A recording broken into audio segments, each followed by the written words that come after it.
tarde, o tempo é seu, minha querida. Muito obrigada. Boa noite a todos, boa noite a todos os integrantes da comissão e aos visitantes, né? Meu sócio que está aí veio prestigiar e eu agradeço muito a companhia dele, ele sempre está comigo em todas as broncas que a gente assume, né, junto, e a gente tem que vender nosso peixe mesmo, né? Tem que estar junto mesmo. E eu agradeço a comissão que sempre foi muito parceira, todas as vezes que eu precisei, todas as vezes que eu propus algo, sempre foi muito bem aceito e sempre tive em vocês também pessoas com que eu pudesse contar e pudesse compartilhar momentos como esse, que é um interesse meu, né? Me apresentando, meu nome é Tana Jara, para quem não me conhece, eu sou advogada aqui no Rio Grande do Sul, né? Advogo há um meio ano, um pouco mais, e tenho interesse sim em dar aula, né? E essa é a minha primeira experiência falando em público além do TCC, foi a única anterior a essa foi no TCC, e em áreas que não eram do direito, mas sim do comércio exterior. Aí a gente já vai para um outro mundo que é completamente diferente, mas que eu tenho um carinho muito grande também. E hoje eu vim conversar com vocês um pouquinho sobre a lavagem de dinheiro e as criptomoedas, que foi o tema central do meu trabalho de conclusão de curso. É uma área que eu gosto muito, que eu busco conhecer mais e ampliar conhecimentos, e que cada vez mais eu acho que tende a virar pauta hoje na mídia e em casos criminais, e vim falar um pouquinho para vocês sobre isso. Não havia como falar um pouco sobre isso sem antes introduzir o que são as criptomoedas, como elas surgiram, e aí depois sim entrar na lavagem de dinheiro e no casamento entre elas. As criptomoedas, elas não vêm de hoje, né? Não é algo novo, apesar de ter esse boom agora, assim, mais nos últimos anos, nos últimos 10 anos, mas elas surgiram em 82 com um programador que se chamava David Chaum, e que ele criou primeiro modelo de criptomoeda que se chamava eCash.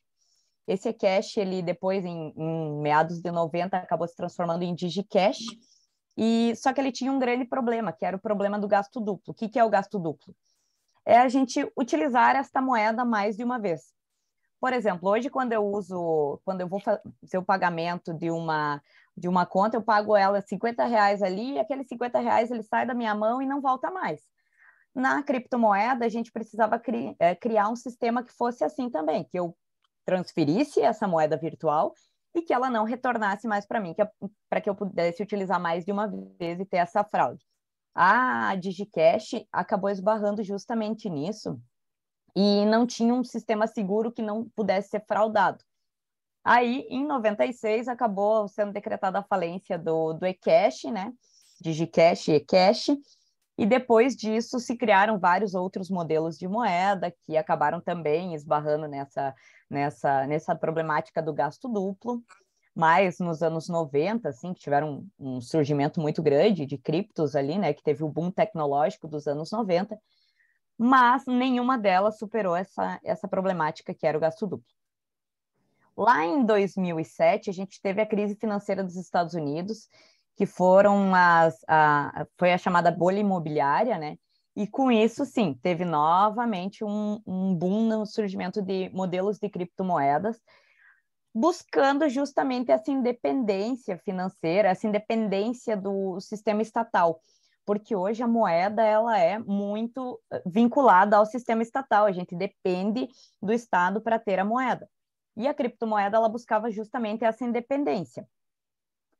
E aí, em 2008, em novembro de 2008, num fórum da internet, acabou surgindo um artigo que se chamava Peer-to-Peer Electronic Cash System, que falava sobre um novo modelo de sistema de moeda eletrônica, e foi publicado por uma pessoa anônima não, uma pessoa chamada Satoshi Nakamoto, mas que até hoje não se sabe quem é o Satoshi Nakamoto, e tem esse mistério ainda no nome Satoshi Nakamoto até hoje, 2022.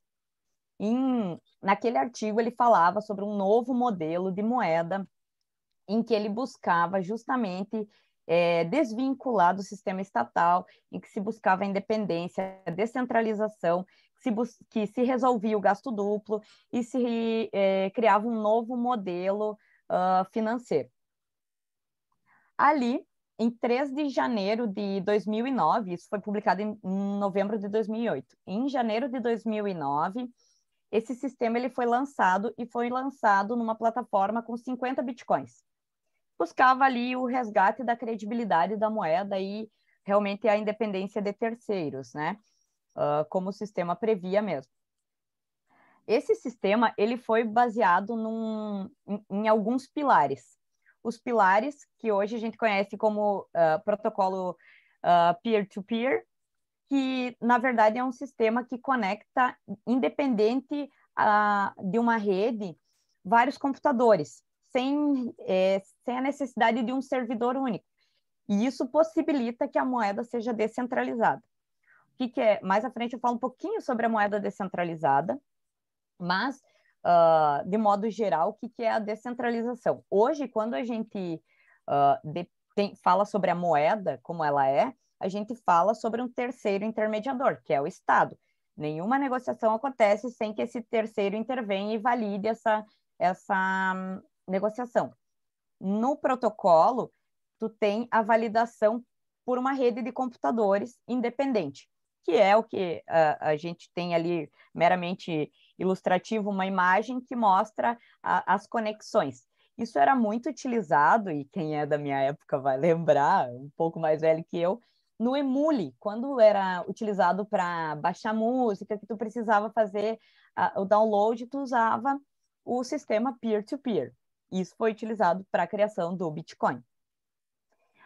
O sistema descentralizado ele não depende desse terceiro intermediando as negociações, né? Diferente do sistema bancário que a gente tem, e também ele se complementa por um outro protocolo que foi chamado o Proof of Work, que nada mais é do que a prova de trabalho. A prova de trabalho é o quê? É validar todas aquelas negociações que estão sendo feitas ali, e tudo isso é muito mais profundo, mais complexo, mas estou tentando trazer de uma forma mais didática para tirar da linguagem da TI, né? Porque é muito vinculado à TI esses temas. E a prova de trabalho, ela é o quê? A negociação, ela é lançada no sistema, ela vai para a rede de computadores, se cria ali um algoritmo, um cálculo matemático que vai validar essa negociação e toda aquela rede de computadores está monitorando toda aquela negociação. E ali dentro existem as pessoas chamadas mineradores, né? Esses mineradores, eles trabalham para resolver aquele problema matemático que vai validar aquela informação. Como que faz isso? Aquele problema matemático vai passar para toda a rede. A rede vai começar lá a tentar resolver aquele problema e o primeiro que resolver tem uma bonificação, uma premiação, que é uma fração de Bitcoin. Para que essa transação não seja fraudada, além daquela pessoa que valida a negociação, mais 50% mais um tem que ter o mesmo resultado e validar da mesma forma aquela transação.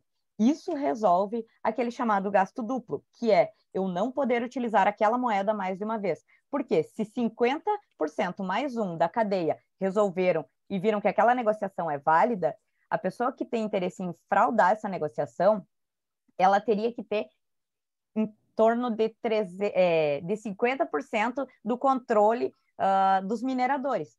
E isso hoje é em torno de 300 mil pessoas que validam, 300 mil computadores conectados a uma rede no mundo que validam essas operações. Então, todos acabam sendo fiscais, não tem um sistema centralizado onde uma única pessoa vai lá e valida aquela negociação, mas sim um sistema descentralizado onde todos são responsáveis por validar aquela transação. Além disso, o sistema ele se baseia na criptografia assimétrica e no blockchain. O que é a criptografia assimétrica? Quando eu mando essa negociação para o sistema, eu mando ela através de uma chave criptografada. O sistema ele é baseado em 2 modelos de chaves criptografadas, as simétricas e as assimétricas. As simétricas são chaves públicas que tu pode divulgar no sistema e todo mundo tem acesso a essa informação. E a assimétrica é a chave privada, aquela que somente eu tenho acesso. Então, quando eu faço a transação, eu mando a conexão através de uma chave simétrica, pública, mas só quem vai conseguir abrir esta transação é quem tem a chave privada. Ou seja, eu, Tanajara, digo para Tamara, quero comprar bitcoins de você. Aí eu mando para ela lá uma chave pública. Ela me manda a transação através de uma chave pública, eu chego aqui e eu consigo abrir aquela chave pública que ela me mandou minha com uma chave privada que é a minha. Essa é a combinação de uma forma geral. Eu até coloquei de forma simplificada ali uma correspondência para exemplificar como é que funciona. Mas isso traz uma segurança maior ao sistema, porque só quem tem acesso àquela chave é quem vai ter acesso àquela transação. Então, somente esses usuários envolvidos na transação de fato que vão ter acesso à negociação em si. E também o sistema se baseou no blockchain. Quando o Satoshi Nakamoto falou sobre o blockchain, ele não falou no nome blockchain, ele utilizou o termo cadeia de blocos. Mas a partir daquele momento passou a ser chamado de blockchain e desde então é blockchain. O que é o blockchain? Cada transação que acontece no sistema, ela é feita através de cálculos matemáticos, né, e resoluções desses cálculos matemáticos que vão ser informadas lá naquele bloquinho daquela transação. Então, no bloco 1, eu tenho a chave 0. A chave 0 vai ter a resolução daquele problema matemático, ele vai estar ali. Eu até exemplifico ali com o hash. O hash, na verdade, ele é uma redução daquele algoritmo, né? O tamanho mais simplificado do algoritmo. Aí eu vou ter o bloco 1. Para que seja feita a transação novamente, tudo vai ser registrado naquele bloco. Aquele bloco é como se fosse um livro contábil, onde tudo que se transaciona vai ser registrado ali. Quando eu mandar para um terceiro, eu mandei para a Tamara mandou para o Felipe, vai ter a mesma resolução de cálculos, a mesma resolução vai ser registrada no bloco e o bloco passa a ter o conteúdo completo daquelas informações. Todas as informações têm um bloco, um livro contábil onde fica registrado e as informações contêm a data, quem envia, quem recebe e a hora da operação.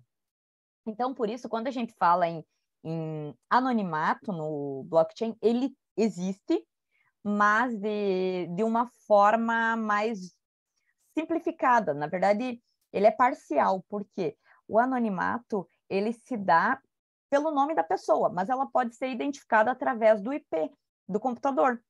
Então, hoje, se eu mando do meu computador aberto, onde é possível verificar o IP, mando para a Tamara consegue identificar pelo IP dela, e o Felipe, consequentemente, consegue identificar pelo IP do computador dele. Isso pode ser anônimo se eu utilizar uma ferramenta para bloquear o meu IP. Aí sim, de fato, a transação passa a ser anônima.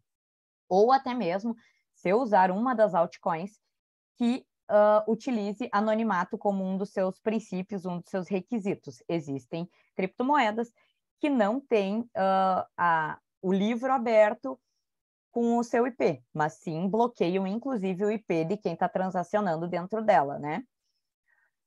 O responsável por resolver esses problemas matemáticos e colocar no bloco ali, como eu falei para vocês, ele tem essa participação e ele recebe aquela fração de Bitcoin. E só que tudo isso que a gente está falando parece muito gigante, muito tempo que vai acontecer. O cara vai ter que passar, resolver um problema matemático e tudo mais. Mas tudo isso vai acontecer em 10 minutos. Então, dentro de 10 minutos, tudo que a gente falou até agora está acontecendo dentro de um sistema por trás, por milhares de computadores conectados numa rede e milhares de pessoas utilizando tudo isso. Então, além de ter o fraudador ter controle de mais 50% dessas redes, ele também teria que ter agilidade para resolver dentro desses 50% em 10 minutos, né?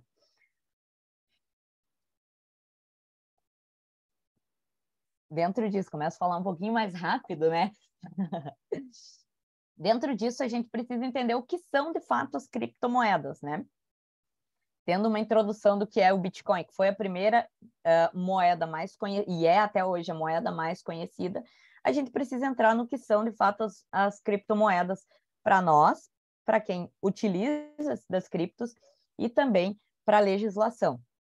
As criptomoedas, na verdade, elas são uma forma de pagamento digital que se desenhou sobre os 3 principais pilares, que seria a descentralização, o anonimato e o baixo custo. O anonimato é relativo, como eu comentei com vocês, já que a transação ela pode ser rastreável através do IP do indivíduo que se utiliza da criptomoeda, né? Mas tem aquelas possibilidades de ferramentas para ocultar a informação e tudo mais. Um exemplo dessa questão do anonimato, que a gente pode apresentar aqui, é o caso Silk Road, que acho que foi o caso mais conhecido, né, em todo mundo, onde esse jovem que se chama Ross Ulbricht, ele criou um site na Dark Web, o site se hospedava lá na Dark Web e, segundo ele criou para fornecer maior liberdade aos usuários na hora de comercializar serviços, produtos e tudo mais. Só que esse site, como ele se hospedava numa camada da internet que tem um controle muito mais difícil e que é mais complexo de tu rastrear as coisas que acontecem ali, e todas as transações ocorriam através de criptomoedas, de Bitcoin especificamente, ele passou a ser usado para venda de drogas, de armas, passaporte falso e até para contratação para assassinatos e tudo mais. Tudo isso, como eu falei, era transacionado nos Bitcoins, né? E em 2011 começou-se uma investigação sobre o caso e descobriu-se que o dono do portal era o Ross Ulbricht, e ele, em 2015, foi preso e condenado à prisão perpétua, mesmo ele sendo primário, ele foi condenado à prisão perpétua, e também foi o maior confisco de criptomoedas até hoje. Foi em torno de 69 mil bitcoins. Hoje, atualmente, um bitcoin ele está custando 101 mil reais, pelo que eu vi hoje, até eu dei uma olhadinha na cotação do Bitcoin. Isso é muito variável, mas hoje seria isso, né? Então, vocês imaginem que 69 mil Bitcoins é um valor absurdamente alto. Mas até hoje não se sabe se de fato eles aprenderam ou não, até porque foi criado um portal, né, pela família e pessoas que conheciam o Ross, Free Ross. Eles, além de buscarem tentar reverter essa condenação perpétua dele, eles também fazem uma vaquinha para tentar devolver o dinheiro ao Estado e fazer com que se tome uma outra medida para o caso dele. Mas até então, ele continua preso e não se tem nenhuma previsão de que se possa reverter isso. Então, isso é um exemplo sobre a questão do anonimato. É possível, quando se envolve dark web, é mais factível, mas mesmo assim, ainda é possível de fazer investigações e reconhecer quem é a pessoa por trás disso, se tiver acesso a ferramentas adequadas, né? Hoje no Brasil a gente tem uma dificuldade maior de ter essas ferramentas, a polícia, inclusive, tem algumas ferramentas, mas não a nível Estados Unidos e outros países que atuam diretamente nesse tipo de investigação. E aí o segundo ponto era o baixo custo da criptomoeda como um diferencial, até porque hoje, quando tu vai transacionar uma criptomoeda, ela não depende de ninguém, então ela é uma moeda independente. Então, a transação sendo nacional ou internacional, ela não tem um custo, ela tem um custo muito baixo apenas de sistema. Se tu for fazer essa mesma transação dentro do sistema financeiro tradicional, tu vai ter um custo altíssimo para transações internacionais ou qualquer outro tipo de transação, né? Mas nem tudo são flores, né? Aí a gente começa a ver os pontos desfavoráveis das criptomoedas, que na verdade são muitos. A gente vê como uma moeda muito de baixo custo, fácil transação e tudo mais, apesar de depender de uma carteira, para pessoas que não entendem muito, tu depender de uma exchange, que é uma corretora de criptomoedas, mas nem tudo são flores. Hoje, o maior problema que a gente tem no Brasil é a ausência normativa. No Brasil, a gente tem inúmeros PLs desde 2015, mas nenhum deles se converteu em lei. Todos eles, de 2018 para cá, já tiveram mais de 50 movimentações, 60 movimentações, mas nenhum até agora é uma lei, transformou-se em lei e regulamenta de fato o tema. A única regulamentação que a gente tem hoje é uma instrução normativa da Receita Federal, que fala, que é a 1888 de 2019, que ela fala sobre o pagamento de imposto de renda sobre criptoativos. Ou seja, independente de para que tu utilize, se tu quer utilizar para finalidades ilegais, sem problema nenhum, desde que tu pague imposto.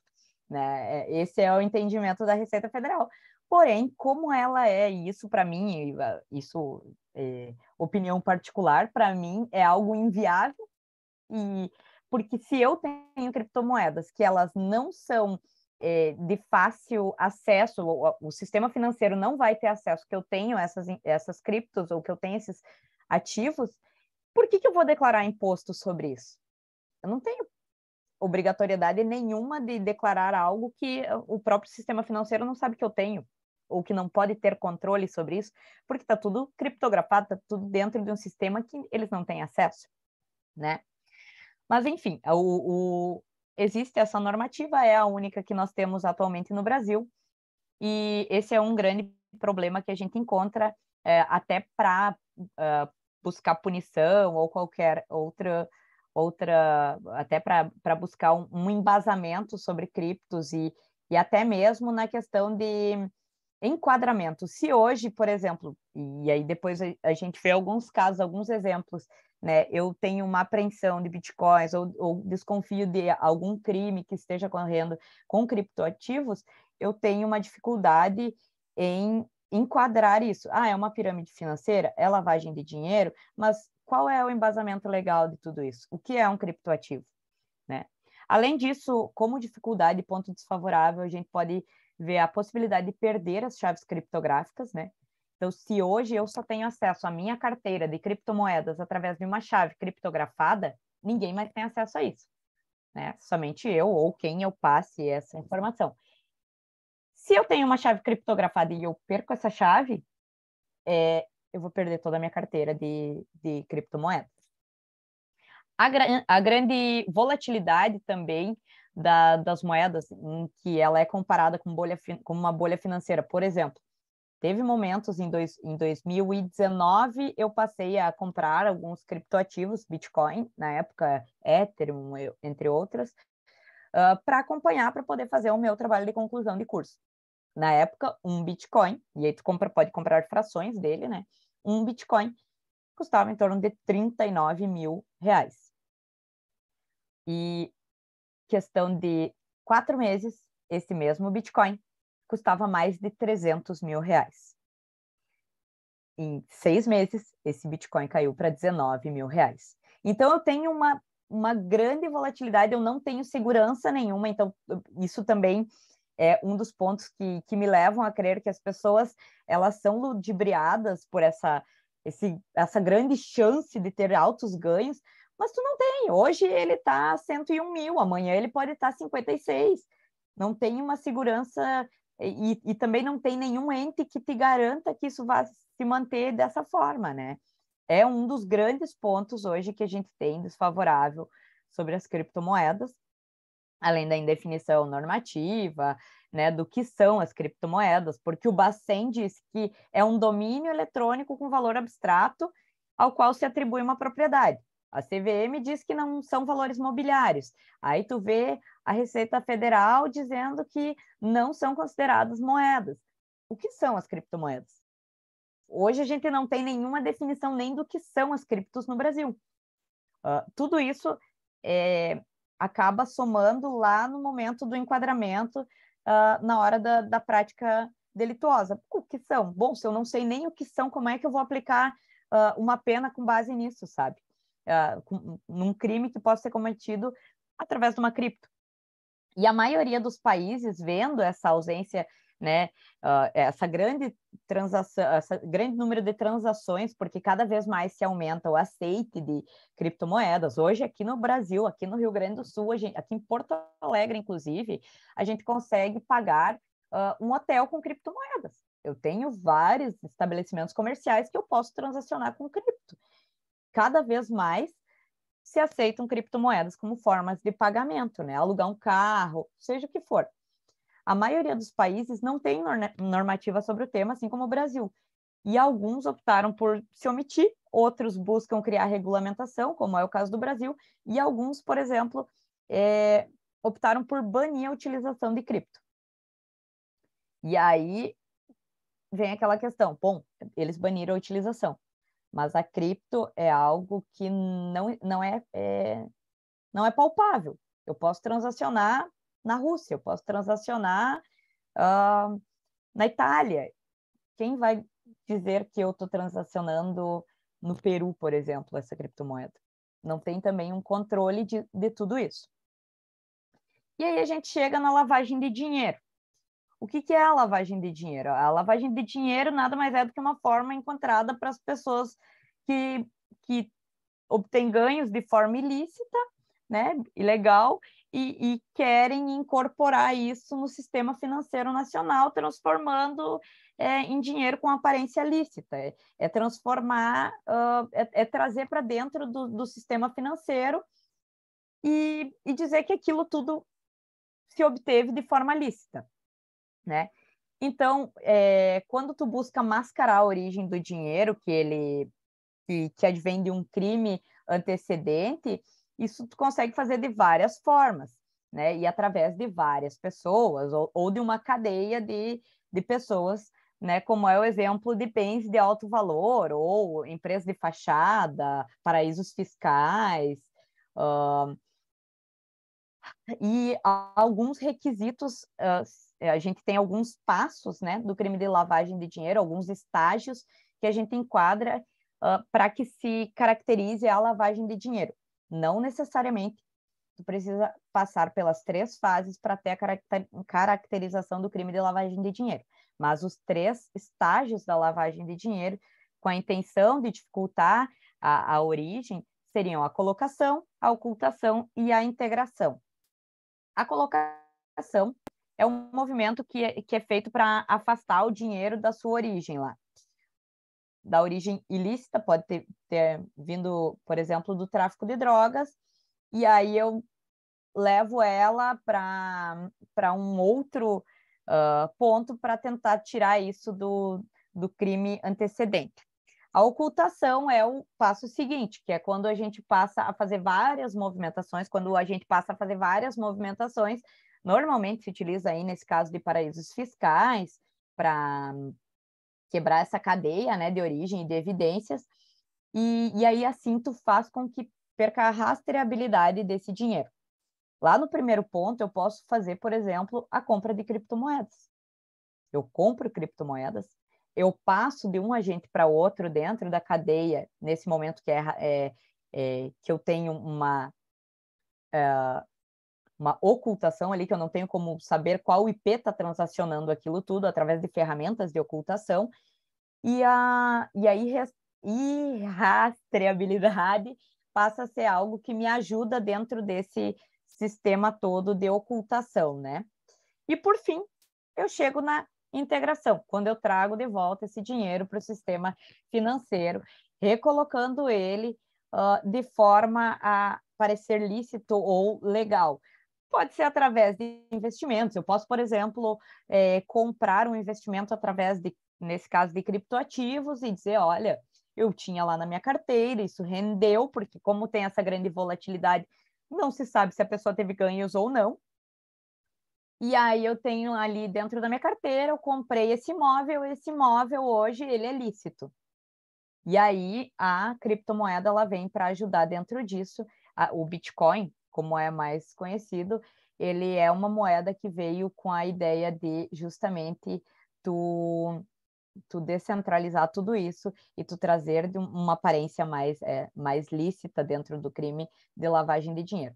Dentro disso, tu tem várias outras discussões. Por exemplo, evasão de divisas, as pirâmides financeiras, tudo isso passam a ser pontos que também são analisados, mas a questão da evasão de divisas especificamente, e isso é um outro tópico, mas que também cabe aqui, ele é muito mais complexo, porque se eu não tenho algo palpável, a evasão de divisas ela passa a ser inexistente.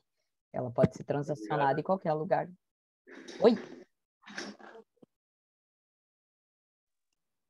Desculpa. Ela pode ser transacionada em qualquer lugar do mundo e não tem como eu dizer que isso foi uma evasão de divisas, né?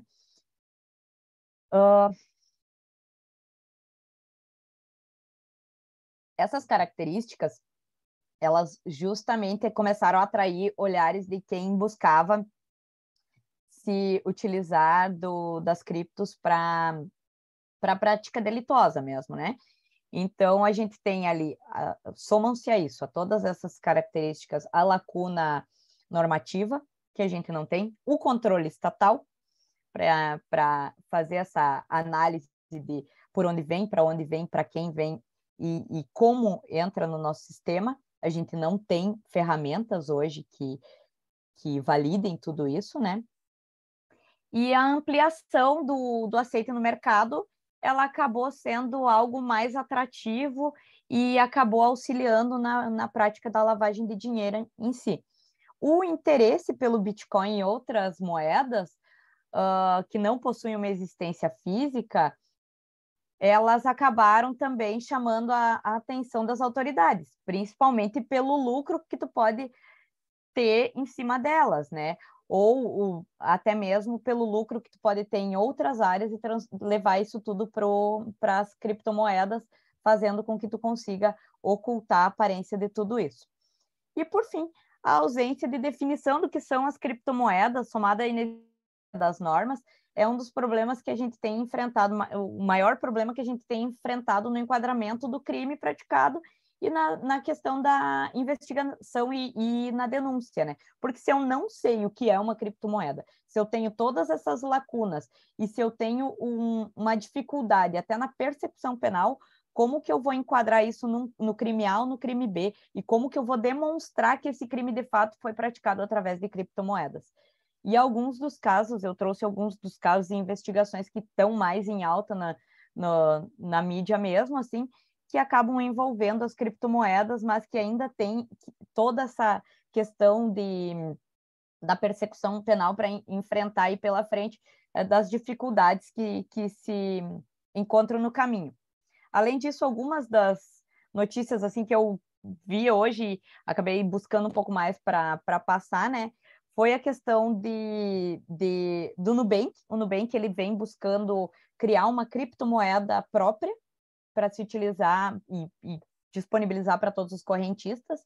Então, o Google está buscando criar uma moeda e aceitar como forma de pagamento criptomoedas também.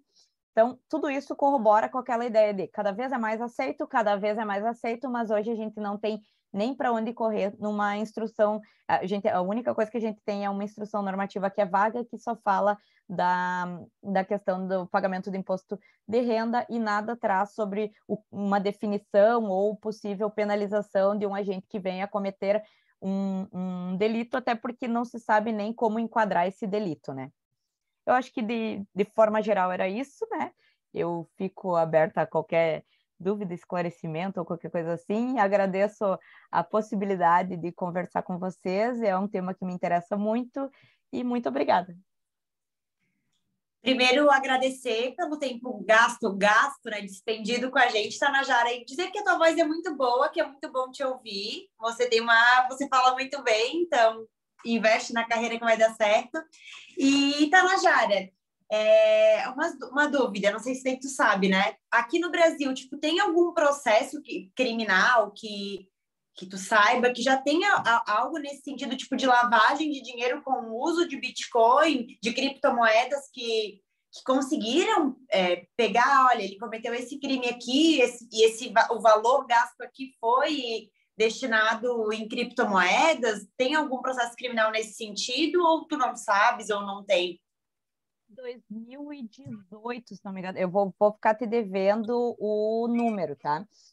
Depois eu posso passar, inclusive. Mas em 2018 teve essa discussão, tá? Porque foi enquadrado, só que seria o crime federal, foi desclassificado justamente por isso, porque não tinha, não tinha todos os requisitos para se caracterizar. Então, não tinha também a classificação normativa do que seria, e o ministro até que fez a análise do caso desclassificou e ficou essa lacuna mais uma vez. Então, hoje, atualmente, não tem nenhum caso definido, e aí eu estou falando com base no que eu olhei, pode ser que tenha surgido alguma coisa que eu tenha me passado, mas atualmente não tem nenhum caso definido que tenha sido, olha, isso foi uma lavagem de dinheiro, aconteceu através de criptomoedas, a acusação foi essa, a persecução penal demonstrou isso, e a penalização é com base em tudo isso. Hoje a gente não tem Sim, nenhum. porque, tipo, hoje, vamos pensar, né, se um traficante de drogas,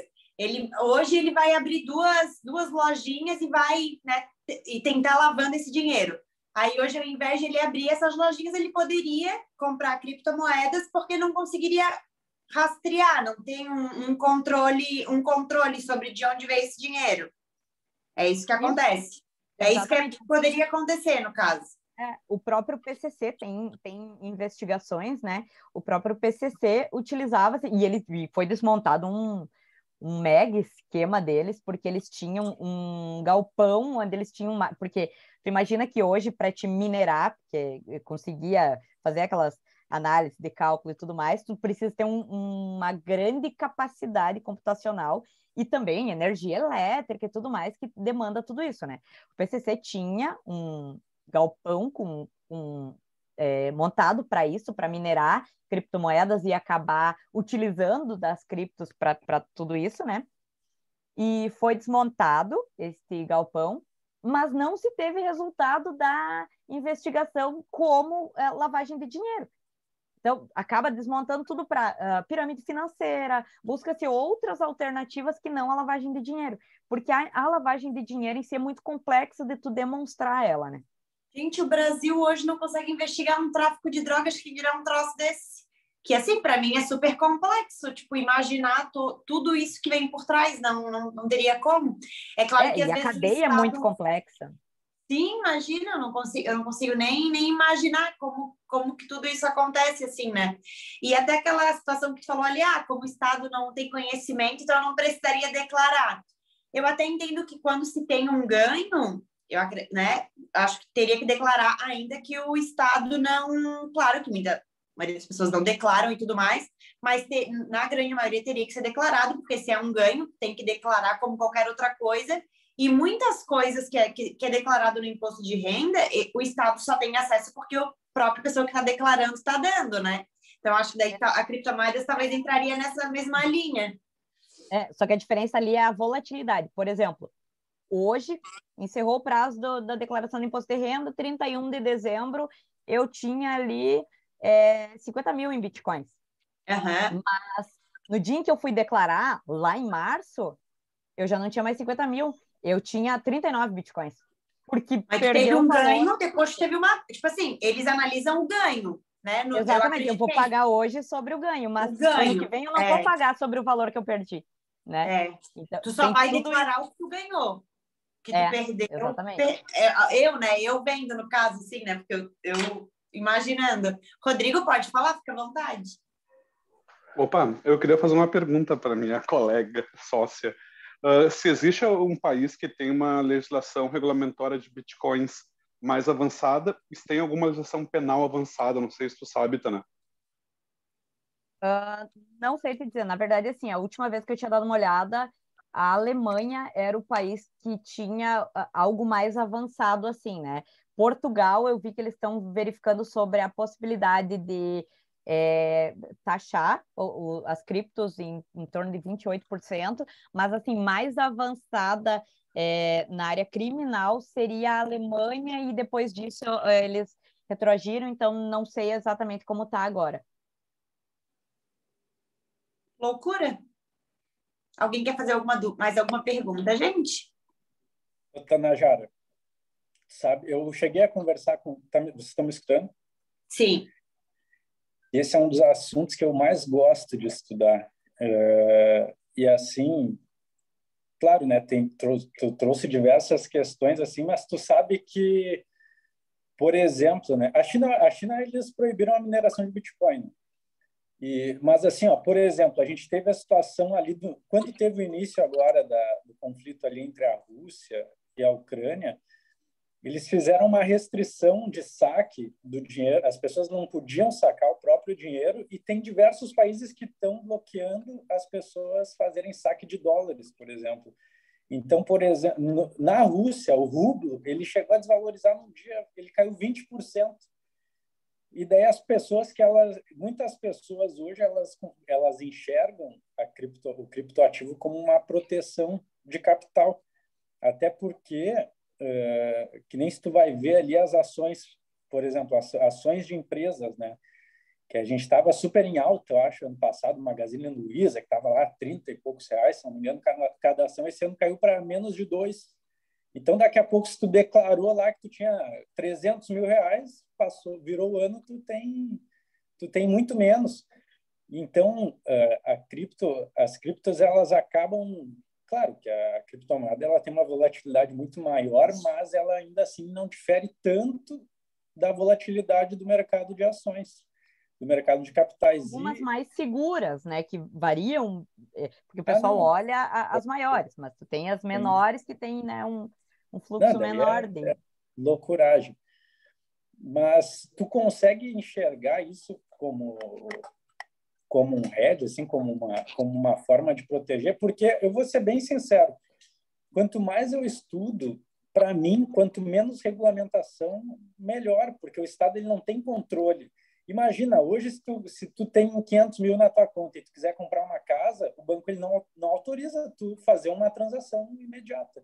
Tu precisa ligar para o gerente, pedir uma autorização para ir no outro dia.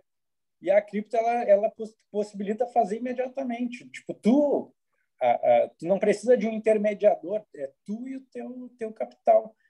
E eu não sei, tu diz ali que vê como um problema essa questão de regulamentação.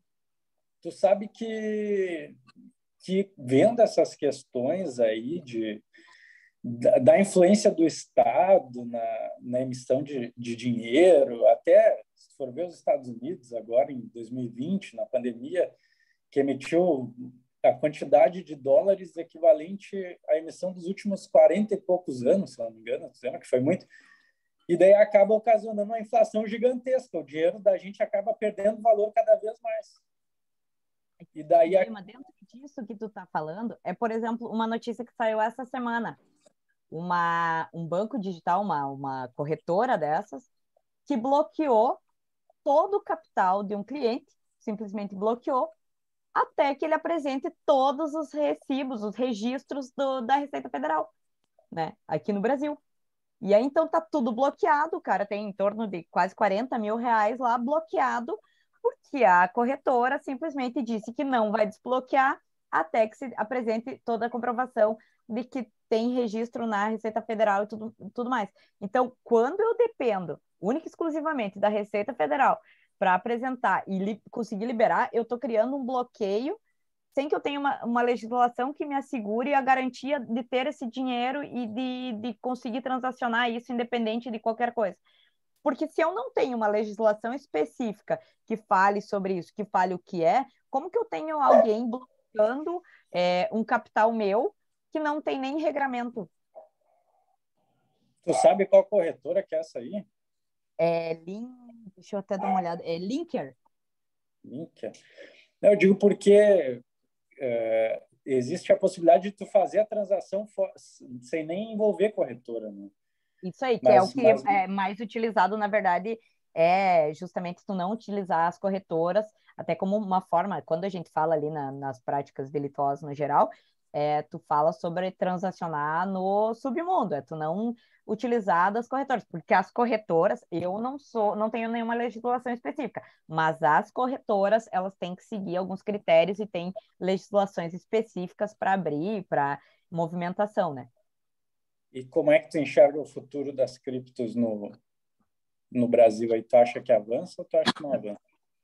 Eu acho que avança, sabe? Eu acho que, na verdade, cada vez mais tem se utilizado e cada vez mais vai se utilizar. Eu, por exemplo, eu tenho um cartão da corretora que eu utilizo e eu faço saque, eu faço pago no débito, tudo em criptomoedas. Então, eu acho que tende a cada vez mais ter as pessoas buscarem, né? Isso por ser descentralizado, por eu não precisar passar por um agente, mas no momento em que se tiver uma regulamentação específica, isso vai dar uma baixada e parar um pouco, porque daí tu começa a buscar meios de regular um valor que até então não precisava ser demonstrado, né? Como é que fica o Estado, gente, se a gente parar de usar o dinheiro dele? Mas, cara, aí é que tá. Mas é O justamente por causa Estado, das fraudes que se buscou criar um modo de moeda, uma busca de moeda descentralizada. Porque se Eu não digo tivesse porque acontecido tudo o que aconteceu na história da moeda, as pessoas não estariam insatisfeitas com ela, né? Não, eu digo assim, porque o Estado, se ele vem dessa crescente do tipo, tu consegue fazer tudo com criptomoeda. Eu acredito que seja interesse do Estado tentar barrar isso de qualquer jeito, né? Ou regulamentar, que é o caso da Receita Federal, que quer, na Mas verdade, imagina se quem cria todo esse sistema vai dar, por exemplo, hoje o Estado, tipo, se ele mandar para um banco dar o nosso extrato, por exemplo, uma ação, o banco vai dar. Mas para criptomoedas ele não vai ter esse controle. Tipo, eu acredito que ainda que regulamentasse isso, é tudo muito fechado. mas aí Acho que que o tá. Por Estado. que que a gente ia querer o Estado controlando o nosso dinheiro aí? É que eu não... Não, eu estou falando que o Estado hoje ele regula, né? Ele cuida do dinheiro, ele que vai fazer o dinheiro e tudo mais. Mas assim, por que ele pararia de fazer? Eu não sei se eu entendo que talvez haja muita resistência dele até que isso de fato aconteça, sabe? Não que eu concorde, não concorde, não sei dizer qual é a minha opinião, mas acredito que é algo que o Estado deve perder alguma fonte de renda nessa brincadeira. Cara, é só ver o nosso poder de compra. O real, a gente perdeu quanto desde a criação do real? A gente perdeu praticamente, eu acho que uns 80, 90% do que valia quando ele foi criado. Porque o Estado ele pode imprimir dinheiro sempre, entendeu? Então, E o Bitcoin ele tem uma quantidade limitada. A tendência é que, com o tempo, ele fique cada vez mais escasso e valha cada vez mais. Então, se tu botar todo o teu dinheiro em real, se tu manter teu dinheiro todo em real hoje, daqui a 1 ano, 2 anos, ele vai valer cada vez menos. E o Bitcoin, a tendência é que, com o passar dos anos, imagina, ele já custou centavos. Faz 2 anos, ele chegou a 350 mil limitada de reais. bitcoins. Até porque tu tem uma quantidade limitada de bitcoins, né? Então, por exemplo, vai chegar um momento em que tu não consegue mais minerar bitcoins, tu não consegue mais ter bitcoins, né? A fonte seca e tu só movimenta aquilo que tu tem. E aí sim vem as outras altcoins como forma de movimentar esse sistema financeiro independente, né? Mas tu tem uma limitação ali dentro, né? eu não sei como é que vocês gostam disso. Cara, mas assim, ó, Mas é muito legal, muito interessante. o sistema de blockchain ele é tão seguro, e as blockchains também, que eles estão sendo usados em vários países para um monte de coisas. Eles estão sendo usados, a China ela usa na questão comercial de uma forma gigantesca, as marcas Tipo assim, se hoje acontece alguma coisa, sei lá, sei lá para onde é que vocês mexem nisso, travou, bloquearam, vocês não conseguem mais ter acesso. Vocês sabem quem que é o dono para entrar com uma ação? Você entra contra quem? Tem CNPJ? Com quem você entra contra uma ação? Tem alguém? Algum dono? Tem alguém? O responsável é você. É você. Por isso que um dos pontos desfavoráveis é ali a chance de tu perder a tua carteira de criptoativos. Tu perder a tua carteira. Por exemplo, meu esposo, quando começou lá atrás, quando começou que ele perdeu, que eu já vou embora. essa situação as criptomoedas e tudo mais, ele falou, vou comprar os bitcoins. Eu falei, tu tá louco? Não vai investir nisso, tu tá louco? E hoje perdeu dinheiro, né? Porque se ele tivesse comprado lá atrás, hoje em dia a gente teria muita grana. Mas ele minerou alguma coisa de Bitcoin, perdeu as chaves, perdeu em algum computador velho, ninguém nunca mais sabe onde tá. Ah, gente, assim, ó, não tem como. Eu sou Não meio tem velha, como. né? Então, assim, Não não Tá, tem Carol, como. mas assim, é só tu pensar na época que o governo brasileiro foi lá e tirou o dinheiro da poupança de todo mundo. Tu ia processar quem? É isso que eu tô falando. Não existe. Não Se existe. Na cripto, desapareceu o tanto teu é dinheiro. que o Satoshi Mas assim, ó, Nakamoto, ele é E tão tem anônimo que as casos. pessoas não sabem nem se ele é uma pessoa, se ele é um grupo isso. de Tipo pessoas, se assim, ó, está se vivo, se acontecer está morto. qualquer coisa, se, tipo, sei lá, qualquer coisa entrar, tá zerado, vocês não têm com quem ingressar a informação. Mas aí, Satoshi Nakamoto, quando ele criou lá a plataforma e tudo mais, ele lançou 50 bitcoins, tá? 50 bitcoins lá. Isso foi movimentado, isso ali ficou parado anos, anos, anos, anos, anos. Não se sabia se tinha perdido acesso, o que tinha acontecido, essa pessoa era... Ninguém sabe quem é Satoshi Nakamoto, esse pseudônimo aí que ele utilizou até hoje, né? Algo que ninguém sabe quem é. Há 2 anos, 3 anos atrás, movimentou esse valor. Simplesmente movimentou os 50 bitcoins. Pode ter sido ele, pode ter sido alguém que encontrou essas chaves, pode ter sido qualquer pessoa. Se ele perdeu, por exemplo, se o Felipe perder a carteira dele, perdeu.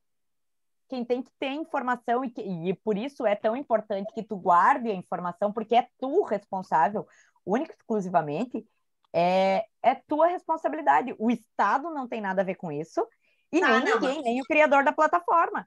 Ah, Né? não, A então, tipo assim, única se vocês pessoa perderem responsável a são vocês. senha de vocês, se vocês não conseguirem mais ter acesso, gente, acabou. Você perdeu o teu dinheiro. não, gente, isso aí é muito passível de uma ação, porque não é possível. Não Não, dá tipo, para eu esqueci processar minha ninguém. senha. Ela quer Tipo, processar, esqueci minha pelo amor de senha. Deus. Ela quer processar alguém. Não, gente, é porque assim, eu esqueci minha... Tu Ô, vai ter que Felipe, se tu esquecer processar tua toda a senha, cadeia aí beleza, tu vai se conformar que tu perdeu o dinheiro, sendo que tu sabe que tá lá e é Mas teu? assim, Tamara, Aí o tu que tem busca de gente formas de que na encontrar. época não achou que ia dar em nada. Tem um cara que vasculha o lixão lá porque ele tinha 21 mil bitcoins. Imagina quanto isso dá de dinheiro. É A muito. primeira E o cara transação, se tocou não me no engano, lixo Pergunta. foi lá para feita cair no para lixo sem comprar uma querer. pizza. Ele jogou fora? Jogou umas peças, no HD de computador, onde estava a senha. Tem gente que grava a senha em plaquinha, tem gente que faz de tudo. Qual que é a tua senha, Felipe? Que senha? Nem tenho isso aí, nem tenho nada. Inclusive, isso tem uma discussão e um debate, tá? Sobre a questão de inventário. Por exemplo, tá? Hoje, se eu falecer, se eu vier a falecer, quem é que fica, Qual que é a tua quem é que tem senha? Qual que é a tua acesso senha? aos meus criptos? Né? Eu Eu acho que passa sou a eu. ser- isso Eu passa a ser sócio. também matéria de outras, isso passa a ser temática em outras áreas do direito, né? Sucessório e tudo mais, porque tu passa a gerar valor dentro disso, né? Sim, mas aí, tipo, se ninguém souber tua senha, foi pro caixão contigo. Exato. Porque hoje, se Pergunta. alguém morre, né? Ah, beleza, alguém morreu, tipo, tu morreu. A gente pode pedir para os bancos dar os extratos, por exemplo. Eu morrer, eu tô cagando pra senha. Eu quero que se ferre. Nossa, óbvio Mas que é não. óbvio. Quero levar o dinheiro comigo, mas nunca. A maioria dos serviços de internet ou web ou coisas tem termos de uso. Quando eu compro bitcoins ou eu acesso o serviço, já que alguém quer processar alguém, não tem termos de uso do serviço que diz quais são as minhas responsabilidades e quais a responsabilidade da empresa que me fornece os bitcoins? Quando tu Provavelmente deve ter, mas ainda que assinando, é tipo aqueles contratos de telefonia que tu assina porque tu é obrigado a assinar. A questão Quando é do tu querer transaciona processar, em porque se tem um corretora, termo de uso que diz que tu é responsável pela tua senha, e se tu perder, chora na cama, que é mais quente, aí vai inviabilizar o processo. é que aí que tá. Eu Vocês não estão entendo vendo assim. um mundo onde a plataforma tem acesso ao que tu tem, tá? Não é assim. A plataforma, ela vai comerciar. E aí nós estamos falando quando tu transaciona dentro de um sistema, que é uma exchange ou qualquer coisa assim. A maioria das transações não são feitas por ali. Mas quando tu utiliza de uma plataforma, ela vai te vender aquela moeda, mas só quem vai ter acesso a ela é você. e a pessoa que é o dono proprietário dessa moeda. Ela está só intermediando essa negociação. Então, a chave criptográfica disso, quem tem acesso é você e aquele que te vendeu. A corretora nem tem acesso, eles não têm como ter acesso. Então, não tem como tu processar, por exemplo, a corretora e dizer, olha, mas eu comprei através de vocês, eu quero que vocês me deem acesso a isso, porque eu perdi. Eles não têm acesso também. É tudo muito... É um mundo da imaginação, tá tudo no lugar... Inseguro é a palavra. Sim, mas é bem complicado isso aí. Nesse sentido, não, é porque assim... É interessante.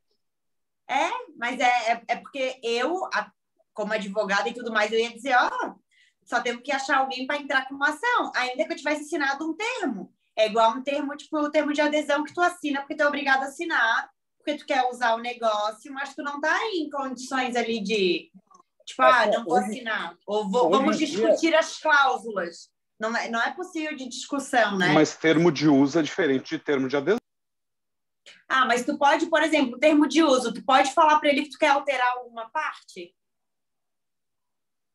Então, não é um contrato válido. Tu não pode discutir Essas transações são contratos de pessoa para pessoa. A criptomoeda ela é transacionada entre as partes. A exchange está ali só para dizer, olha, eu estou aqui e porque eu tenho o sistema onde tu pode guardar tua cripto ali que eu desenhei, mas isso! Eu quero saber onde é que ela está. Ela vai ocorrer entre as partes. Então, no momento em que eu digo, tá saindo aqui dessa exchange, estou mandando lá para a Itália, lá para, sei lá, para a Austrália, não se sabe mais onde está, porque é criptografado, é tudo criptografado. Sim. E é criptografado entre as partes. Mas o WhatsApp também era e já estão liberando acesso aí para a galera. Mas é que aí tu não está falando de uma cadeia de mais de 300 mil usuários que validam. Não, mas o que eu digo é assim, em algum lugar desse mundo todo digital... Mas existem carteiras frias onde tu pode deixar numa espécie de pendrive teus criptoativos. Também. Não, porque eu acho assim, daí ninguém do mundo tem como acessar isso. Gente, mas no mundo direito sempre tem o responsável. E aí eu não posso mais ir atrás desse dinheiro? Não vai poder. Pede para ele deixar escondido em algum lugar. Eu tenho que fazer que nem a Rainha Elizabeth. Faz que nem a Rainha Elizabeth. Deixa uma carta para ser aberta lá daqui tantos anos e aí lá vai estar a chave criptográfica. Imagina que raiva que você ia passar. Um caso de roubo de milhões, bilhões, sei lá, em que as autoridades elas conseguiram localizar as carteiras, mas não tinham como acessar as moedas que estavam ali dentro. Daí eles conseguiram, eles foram rastreando, pegaram uma das pessoas e eles conseguiram a chave lá no Google Drive da pessoa, tinha a chave de acesso. Para tu ver, não dá para deixar no Drive. Né? Então, eu até botei a imagem ali dos computadores, é aquilo ali, é uma teia de aranha e tá ali perdido no meio aquelas transações. Mas aí, se tu for pelo próprio caso Silk Road lá, eles dizem que confiscaram 69 mil bitcoins. Como? Onde estavam as chaves? Eles podem nem ter conseguido acessar. Eles sabem que a carteira está ali, que tem 69 mil bitcoins. Mas a chave, quem tem acesso, provavelmente é só o Ross Ulbricht. E teve um caso também como é que alguém sabe quanto que tem na tua carteira? Que os caras eles conseguiram ver a carteira, prenderam a pessoa, mas foi sendo tirado o dinheiro ali da carteira de pouco a pouco. Deu um rolo. Pergunta, só para um leigo aqui que tem dinheiro no banco em papel e guarda dinheiro embaixo do colchão. Opa, onde é que pode o endereço? Só com a senha eu movimento o Bitcoin do lugar do mundo que eu tiver. É o único pré-requisito, é uma senha alfanumérica? Ou tem alguma outra? Chaves de segurança. Tem algumas chaves de segurança. E aí, por exemplo, no meu caso ali, eu tenho a senha, que é aquelas senhas gigantescas, cheias de caracteres. Segunda-feira tu me passa tudo. Cria os requisitos. E aí tu tem um jogo de palavras que ele vai aparecer a primeira vez para ti na tua tela, por exemplo, né? E naquela sequência. Então tem, sei lá, 10, 15 palavras ali. E tu tem um outro critério, que são as 3 formas que tu tem. Mas transacionar, por exemplo, dentro de uma carteira, tu vai transacionar com quando É que nem sacar regulamentado dinheiro na por Caixa exchange. Econômica Federal, então. Porque era assim, tipo uma palavra, uma letra e mais os números. Isso, tipo isso. Só que tudo numa carteira. Tipo isso, só que tipo, se acontecer alguma coisa contigo, a tua filha não pode ir lá no banco e, eu quero acesso. É que a preocupação mas não a gente está na mesma página. Eu quero processar alguém. Eu também quero. Eu quero uma ponta, porque é impossível, no negócio jurídico válido entre 2 pessoas, eu não conseguir imprimir responsabilidade para alguém em algum lugar.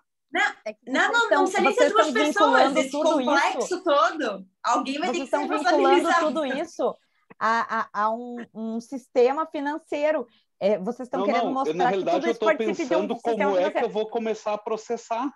Isso foi criado justamente para fugir de todo esse regramento que vocês têm aí, que era arcaico, que buscava responsabilização, mas que tinha um ente lá atrás que estava fazendo todas as movimentações por conta própria, para interesse próprio, e que estava fraudando o sistema financeiro. Eu acho era que a justamente e o isso Felipe que são bem criminosos.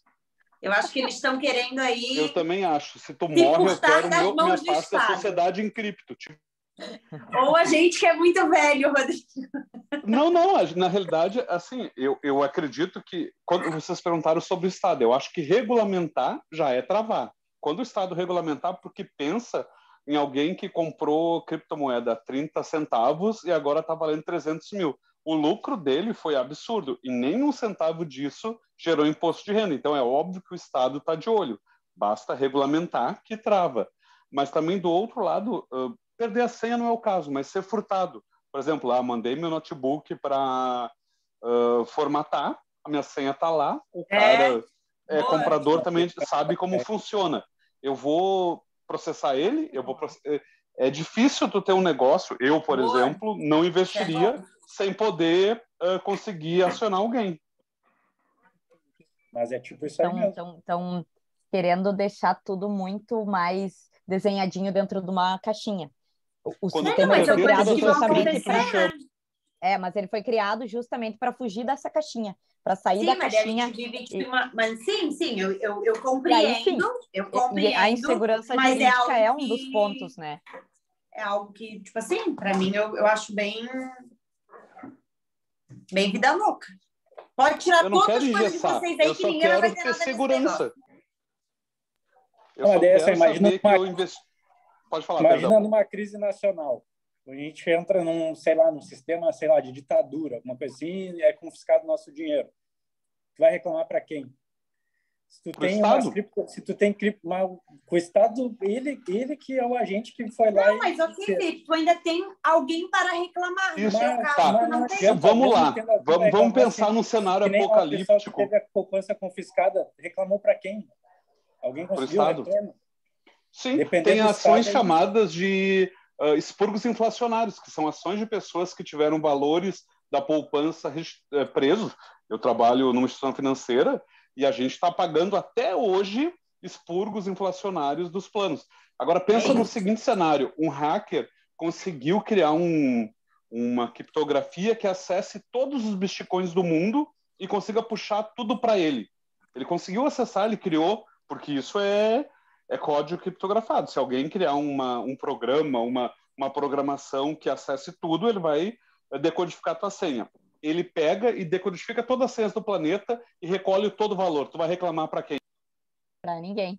E aí, deixa eu te contar, então, que essa notícia eu até tinha salvo para falar e até esqueci, tá? Mas em outubro se bateu o recorde de hackers que conseguiram invadir carteiras e captar criptomoedas.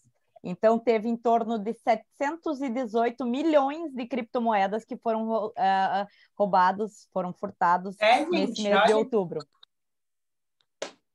Então, não, estou dizendo que hoje o Estado ele não sabe como lidar com isso ainda. Mas não tem... Ele não sabe desde 2015, né? Porque, vamos lá, 7 anos não se buscou uma regulamentação básica para criptomoedas. Mas, Tanajara, a gente, ainda que regulamentar, o Estado ele não tem estrutura para isso. Porque eu digo assim, Nós temos hoje pequenos crimes que são regulamentados, nananã, mas o Estado ele não consegue. Imagina, gente, para lidar com isso, por exemplo, ia precisar de pessoas da informática, de hacker, nananã, muito especializados, e o Estado não tem, não vai Pensemos no ter. intercrimes. Como é que é mapear o ser intercrimes disso? voluntário. Né? Como é que tu ia chegar no intercrimes para fazer um mapeamento num processo penal e dizer quando começou o crime? Como é que tu ia fazer? Ia ter que ter um sistema tecnológico de um setor, acho que mais vinculado à Receita Federal, para poder dizer quando começou o caminho do crime. Olha. Mas hoje em dia os caras processam por lavagem de dinheiro sem crime antecedente. Então, eles iam processar... Não, mas daí é errado, né, Felipe? A gente sabe que não tem crime antes. Feito. E aí? Se não tem crime anterior, não tem lavagem de dinheiro. Mas existe processo. Aí pode ser outro crime.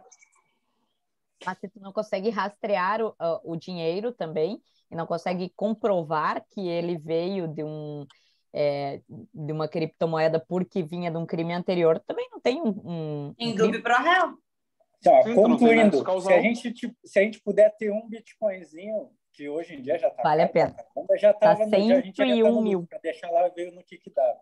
Se a Tanajara tivesse comprado, ô Tanajara. Mas não tem como saber, né? Tem um amigo meu que em 2007, 2008, ele diz, cara, eu lembro que naquela época lá me ofereceram, tipo, era nada, não era nem, sei lá, 30, Imagina, a primeira compra foi feita uma pizza, se não me engano, o cara pagou sei lá quantos bitcoins, sabe? Tu imagina, uma pizza. Hoje em dia, quantas pizzas ele compraria com um bitcoin? Mas gente, o cenário que eu posso ter 1 milhão numa pendrive é assustador para mim. É doido, né, cara? É muito doido. Eu vou dizer. Não é, o problema não é ter 1 milhão no meio, não. O problema é alguém roubar esse dinheiro e eu ter que sentar e chorar. Não é o dinheiro, é a pendrive. Eu te mato, Felipe. Se chega em casa um dia chorando, dizendo que sumiram com o dinheiro. Nem tá louco. Tanajara, adorei, tá? Achei demais. Tanajara, foi muito boa. Gente, então é isso. Minha bateria também vai acabar. Muito obrigada, foi muito bom. Agora eu vou ficar com isso na cabeça, mas já quero tirar, porque isso aí não é Tu tem criptomoeda, Tamara? Eu comprei uma contigo uma vez para te esqueceu? Do escritório, né? Foi aquela lá que tá super baixa, né? Então tu tem, não é Bitcoin, mas é uma outra cripto. Mas tá bem baixa, né? Da área do direito digital, que é muito legal, assim, que é muito interessante. Eu gosto bastante da área. Eu não como eu disse, né? Foi a primeira vez que eu falei, assim, e tal, mas é uma área que me interessa muito, e justamente por isso, porque a gente é tudo um mundo muito da fantasia ainda pra gente, não é nada muito claro, a regulamentação é tudo muito raso, a gente não tem onde se apoiar, e isso que me causa mais interesse, que faz eu querer buscar mais, sabe? Se tu gosta dessa área, aí tu realmente vai ter que avançar, porque como no Brasil não tem, para olhar nos outros locais, porque quem sabe tu poderia até ajudar a regulamentar, eu digo assim, então a gente busca, quando não tem no Brasil, a gente busca fora, busca nos locais que são mais avançados e tudo mais, e até algo que tem que dar uma pesquisada é ver se já ninguém entrou com uma ação indenizatória, com uma ação aí de alguma coisa contra sei lá quem, e em um caso dessas coisas ser roubada ou esquecer senha, porque assim, eu no mundo jurídico eu acho isso bem... Se descobrir... Essa questão da regulamentação, assim, em outros países é uma coisa que eu quero abordar depois, porque o meu TCC, a intenção é transformar ele num livro, né? Mas para isso eu preciso atualizar e eu estou prometendo fazer isso desde 2020. Eu também estou assim com o meu mestrado. E aí a ideia é transformar ele num livro, mas claro, eu preciso ter um amparo maior na legislação do exterior ou nas doutrinas do exterior, porque hoje nós aqui é muito raso, e assim foi como eu fiz meu TCC, e vai ter que ser como eu vou ter que atualizar o livro depois, né? Para publicação. Isso faz muito sentido, porque a LGPD, por exemplo, está toda baseada na GDPR, está toda copiada o material de lá. Então, as pessoas que foram chamadas para NPD para montar o primeiro manual eram tudo pessoas que fizeram TCC, livros, ou advogados que começaram a atuar. Como é um mercado novo, é bem provável. A própria lavagem de dinheiro, eu lembro que quando ela não é tão antiga assim que começou, que eu lembro de uns professores da Unicinos que eles disseram que eles tinham feito uns trabalhos ali, quando vê, começaram a chamar eles para tudo, para falar em todo mundo. É isso. Lavagem de dinheiro. O que tem de livros aqui no Brasil, e eu tenho, né, praticamente todos, era esse aqui, que é um livro que me ajudou muito no meu TCC, que é Bitcoin, Crimes de Lavagem de Dinheiro, do Thiago Augusto Bueno, Bitcoin e suas fronteiras penais, né, mas também todos abordam exatamente a mesma coisa, que é a lacuna que a gente tem hoje, né, e esse do Isso aí dá pra você escrever um livro daí para dizer que tem a lacuna. Exato. Eu faço a orelha do teu livro, Tanajara. Atualizações. Hã? Eu faço a orelha do teu livro. Não, tu vai bater em cima contra as criptomoedas, não dá? Não vou bater contra. Na realidade, a gente vai fazer, um capítulo as assim, críticas, Tanajara. A gente vai fazer tem que fazer um capítulo, ó. Perdi meu dinheiro, e agora? Eu apoio.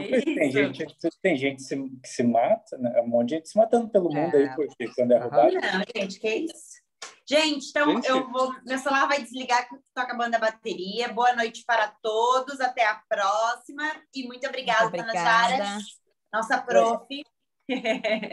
Beijos para vocês. Aceito uma boa críticas, noite. Aceito considerações, podem me mandar, se não aqui, mas no privado, sem problema nenhum. Já te mandei, eu quero saber como é que, se caso eu esquecer a senha, quem que eu vou entrar com a daí não é uma crítica sobre a minha apresentação em si, mas é sobre eu quero que tu inclua nas tuas próximas apresentações a resposta. Obrigada, gente, boa noite, beijos e até mais. Boa noite, tchau. Valeu.